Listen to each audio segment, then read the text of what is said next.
Hello साथियों, good morning. कैसे हैं आप लोग? मैं संदीप एक बार फिर आपका स्वागत करता हूं आपके अपने इस चैनल एम्बिशन क्लासेज में। साथियों, आज है 21 तारीख और हम आपके लिए लेकर के आए हैं 21 तारीख से रिलेटेड करंट अफेयर। तो उससे पहले हम लोग देख लेते हैं कि 20 तारीख को हमने आपको जो होमवर्क दिया था उसका सही आंसर क्या होगा और किन किन लोगों ने सही सही जवाब दिया है। तो चलिए देखते हैं। जो आपका 20 तारीख का क्वेश्चन था कि विश्व व्यापार संगठन यानी WTO का मुख्यालय कहाँ है। ठीक है, विश्व व्यापार संगठन WTO का मुख्यालय कहाँ है? तो आपका सही आंसर हो जाएगा जिनेवा, यानी वर्ल्ड ट्रेड ऑर्गेनाइजेशन विश्व व्यापार संगठन का मुख्यालय कहाँ है। आपको बताना था कि विश्व व्यापार संगठन यानी WTO वर्ल्ड ट्रेड ऑर्गेनाइजेशन का मुख्यालय कहाँ है। तो आपका सही आंसर हो जाएगा जिनेवा। तो चलिए देख लेते हैं किन किन लोगों ने सही सही जवाब दिया है। तो इस क्रम में सबसे पहले आशुतोष यादव गाजीपुर से, आरती यादव बलिया से, अजीत यादव बलिया से, आदित्य मौर्य वाराणसी से, अमित यादव बलिया से, रोहित मौर्य वाराणसी से, अंजलि मौर्य वाराणसी से, सूरज कुमार शर्मा वाराणसी से, प्रीत मिश्रा वाराणसी से, अर्जुन मौर्य वाराणसी से, गुड़िया सिंह देवरिया से, जीतू यादव बलिया से, रितेश यादव बलिया से, रिया सिंह वाराणसी से। इतने लोगों ने हमारे वीडियो पे कमेंट किया है तो मैं इनको धन्यवाद देता हूं और आशा करता हूं कि आप लोग ऐसे ही हमारे वीडियो पे कमेंट करते रहेंगे और अपने मित्रों में से अधिक शेयर करते रहेंगे। और जो लोग हमारे वीडियो को नए पहली बार देख रहे हो या हमारे चैनल पर न पहली बार आए हो तो प्लीज आप लोग से रिक्वेस्ट है कि हमारे वीडियो को अंत तक देखिए और यदि अच्छा लगे तो प्लीज हमारे चैनल को सब्सक्राइब कर लीजिए और बेल आइकन जरूर दबा लीजिएगा ताकि हमारे आने वाली वीडियो का नोटिफिकेशन सबसे पहले आप तक पहुंचे। तो चलिए देखते हैं आज का करंट अफेयर। तो चलिए देखते हैं पहला क्वेश्चन जो आज का आपका है, हाल ही में फेडरल बैंक में के MD और CEO किसे बनाया गया है। क्वेश्चन है आपका, हाल ही में फेडरल बैंक के MD यानी managing director and CEO chief executive officer किसे बनाया गया है। तो आपका सही आंसर हो जाएगा श्याम श्रीनिवासन। ठीक है, श्याम श्रीनिवासन जी को हाल ही में फेडरल बैंक का MD और CEO बनाया गया है। तो चलिए इसमें कुछ इंपॉर्टेंट पॉइंट है उसको हम लोग देख लेते हैं।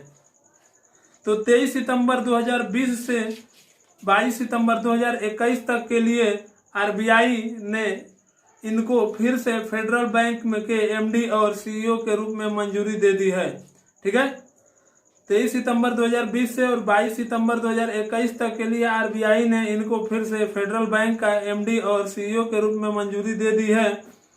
अब बात कर लें यह मंजूरी मिली कब है। तो यह मंजूरी बैंक को 16 जुलाई 2020 को दी गई है। ठीक है, यानी बैंक को 16 जुलाई 2020 को यह मंजूरी दी गई है। तो 23 सितंबर 2020 से और 22 सितंबर 2021 तक के लिए श्याम श्रीनिवासन जी को फेडरल बैंक का MD और CEO फिर से बनाया गया है। ठीक है, चलिए नेक्स्ट क्वेश्चन देख लेते हैं। हाल ही में भारत सरकार ने किस नए मोबाइल ऐप को लॉन्च किया है। ठीक है, आपको बताना है कि क्वेश्चन जो आपका है कि हाल ही में भारत सरकार ने किस नए मोबाइल ऐप को लॉन्च किया है। तो आपका सही आंसर हो जाएगा PM स्वनिधि। ठीक है, PM स्वनिधि मोबाइल ऐप है जिसको कि भारत सरकार ने हाल ही में लॉन्च किया है।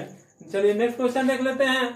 अगला क्वेश्चन है, किस राज्य सरकार ने आंगनबाड़ी और आशा कार्यकर्ताओं के मृत्यु होने पर उनके परिजनों को मासिक पेंशन देने की घोषणा की है। क्वेश्चन फिर से देखिएगा, किस राज्य सरकार ने आंगनबाड़ी और आशा कार्यकर्ताओं के मृत्यु होने पर उनके परिजनों को पेंशन देने की घोषणा की है।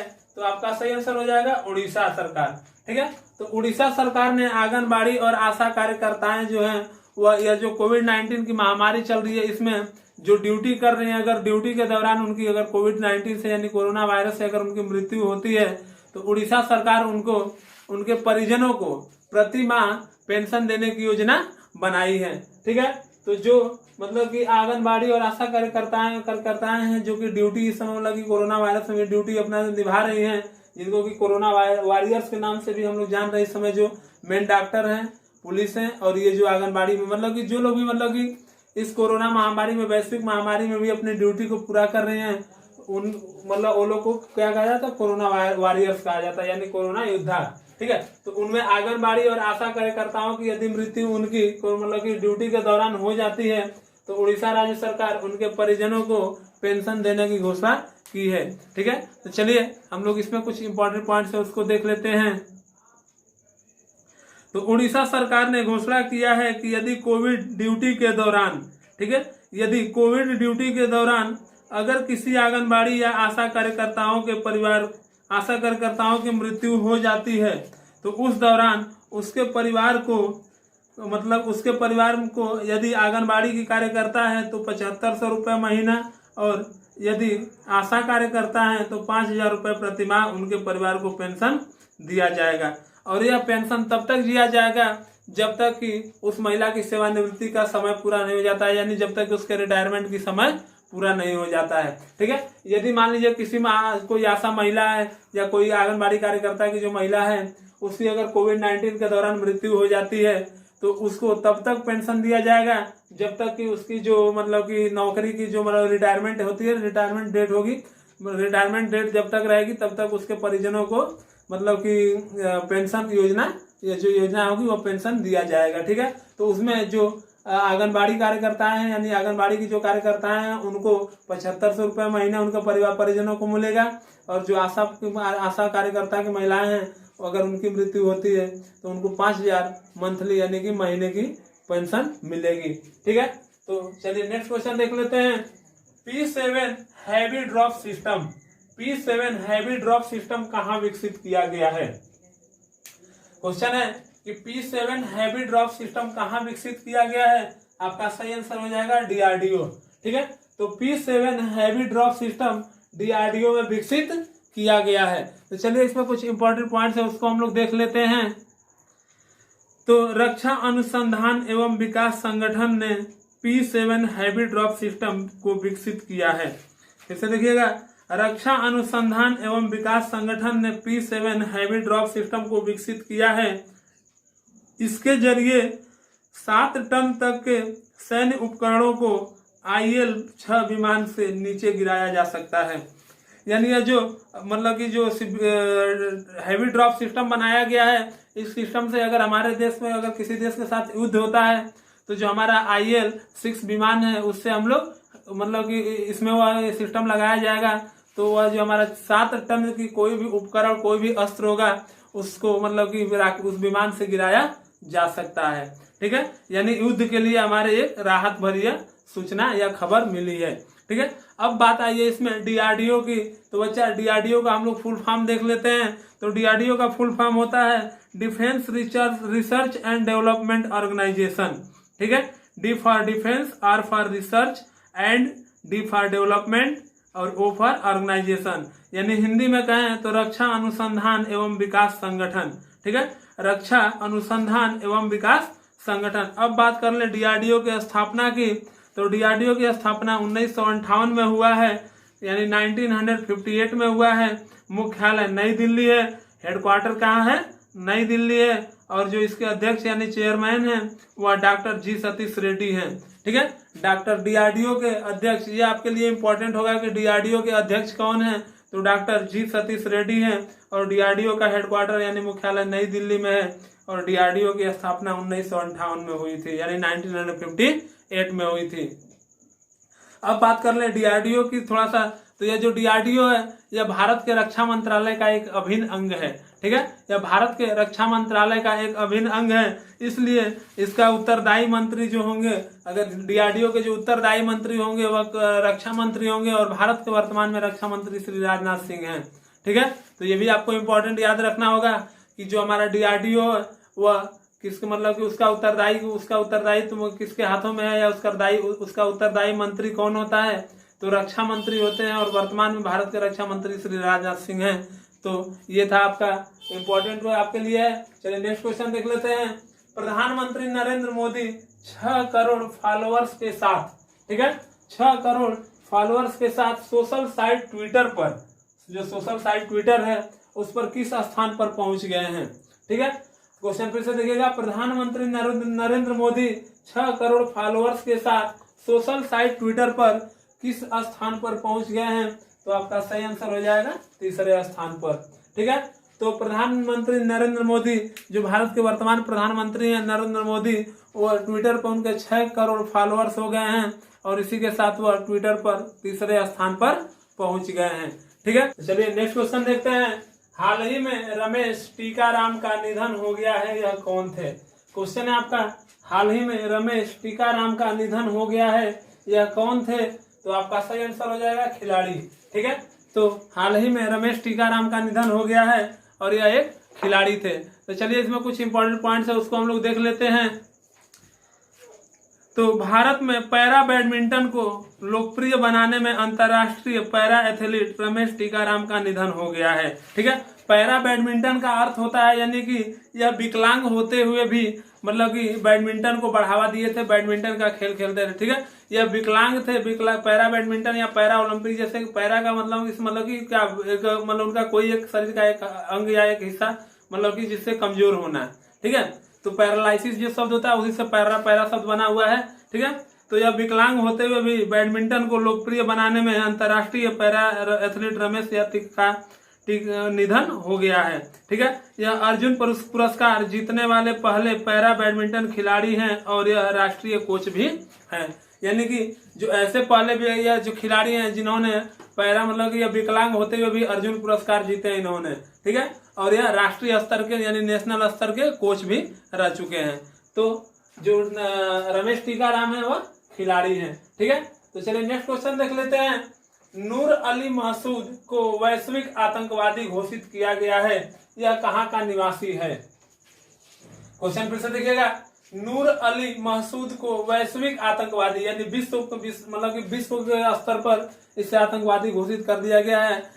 वर्ल्ड लेवल पे इसे मतलब कि आतंकवादी घोषित टेररिस्ट घोषित कर दिया गया है। तो यह कहाँ का निवासी है यह बताना था, तो यह है पाकिस्तान का। ठीक है, तो नूर अली महसूद वैश्विक आतंकवादी घोषित किया गया है, यह पाकिस्तान का निवासी है। तो चलिए इसमें कुछ इंपॉर्टेंट पॉइंट्स है उसको हम लोग देख लेते हैं। तो पाकिस्तान में तहरीक ए तालिबान आतंक यानी TTP, ठीक है, तहरीक ए तालिबान आतंक के नेता नूर अली महसूद को संयुक्त राष्ट्र द्वारा अलकायदा के समर्थन के कारण इसे वैश्विक आतंकवादी घोषित किया गया है। यानी यह पाकिस्तान में एक तहकीक ए तालिबान मतलब कि कोई पार्टी थी, उसका नेता भी था जो कि अलकायदा का समर्थन करता था, इसलिए संयुक्त राष्ट्र ने इसका मतलब कि इसको वैश्विक यानी वर्ल्ड लेवल पे इसे टेररिस्ट घोषित कर दिया है, जिसको कि हम लोग आतंकवादी को इंग्लिश में टेररिस्ट बोलते हैं। ठीक है, और आतंक को टेरर बोलते हैं। ठीक है, तो यह एक टेररिस्ट हो गया है, वर्ल्ड लेवल का घोषित कर दिया गया है नूर अली महसूद को, और यह पाकिस्तान का निवासी है। ठीक है, चलिए नेक्स्ट क्वेश्चन देखते हैं। TIFF 2020 यानी 2020 की एम्बेसडर के रूप में किसे चुना गया है? TIFF 2020 की एम्बेसडर के रूप में किसे चुना गया है? तो आपका सही आंसर हो जाएगा प्रियंका चोपड़ा। तो TIFF 2020 के एम्बेसडर के रूप में प्रियंका चोपड़ा को चुना गया है। ठीक है, तो चलिए इसमें कुछ इंपॉर्टेंट पॉइंट्स है उसको हम लोग देख लेते हैं। तो बॉलीवुड अभिनेत्री प्रियंका चोपड़ा को टोरंटो इंटरनेशनल फिल्म फेस्टिवल यानी जो आपने पीछे टिफ देखा है TIFF, ठीक है, तो यह टोरंटो इंटरनेशनल फिल्म फेस्टिवल, ठीक है, टोरंटो जैसे कि हम लोग का बॉलीवुड में होता है ना कि इंडियन फिल्म फेस्टिवल होता है, फिल्म फेस्टिवल आईफा होता है, उसी तरह यह टिफ है टोरंटो इंटरनेशनल फिल्म फेस्टिवल। तो इसका मतलब कि इसमें 2020 का ब्रांड एम्बेसडर के रूप में प्रियंका चोपड़ा को चुना गया है। यह महोत्सव 10 सितंबर से 19 सितंबर 2020 तक चलेगा। ठीक है, यानी यह जो टोरंटो इंटरनेशनल फिल्म फेस्टिवल 2020 है, यह 10 सितंबर से 19 सितंबर तक चलेगा और उसके एम्बेसडर के रूप में प्रियंका चोपड़ा को चुना गया है। और प्रियंका चोपड़ा के बारे में बता दें तो यह बॉलीवुड की अभिनेत्री रह चुकी है, यानी बॉलीवुड की हीरोइन है। ठीक है, चलिए नेक्स्ट क्वेश्चन देख लेते हैं। किस राज्य सरकार ने कचरे से बिजली बनाने का फैसला किया है? क्वेश्चन आपका, किस राज्य सरकार ने कचरे से बिजली बनाने का फैसला किया है? तो आपका सही आंसर हो जाएगा उत्तराखंड। उत्तराखंड राज्य सरकार ने कचरे से बिजली बनाने का फैसला किया है। तो चलिए इसमें कुछ इंपॉर्टेंट पॉइंट्स है उसको हम लोग देख लेते हैं। तो उत्तराखंड सरकार ने वेस्ट टू एनर्जी, ठीक है, वेस्ट टू एनर्जी नामक एक पहल के तहत राज्य में उत्पन्न कचरे से बिजली बनाने का फैसला किया है। ठीक है, उत्तराखंड सरकार ने वेस्ट टू एनर्जी यानी कि किसी भी मतलब कि बेकार चीज से जैसे कहा जाए तो उससे एनर्जी बनाना इसका अर्थ होगा। यानी जो वेस्ट चीजें हैं यानी जो वेस्ट मटेरियल है उनसे एनर्जी बनाया जाता है। तो उसी तरह इसका नाम दिया गया वेस्ट टू एनर्जी, यानी कि बेकार से वस्तुओं से ऊर्जा बनाना, यानी कचरे से ऊर्जा बनाना, यानी कचरे से बिजली उत्पन्न करने का फैसला उत्तराखंड सरकार ने किया है। ठीक है, चलिए नेक्स्ट और आज का आखिरी क्वेश्चन देख लेते हैं। हाल ही में किस राज्य के मुख्यमंत्री ने नव स्थापित 1000 बेड वाले अस्पताल का उद्घाटन किया है?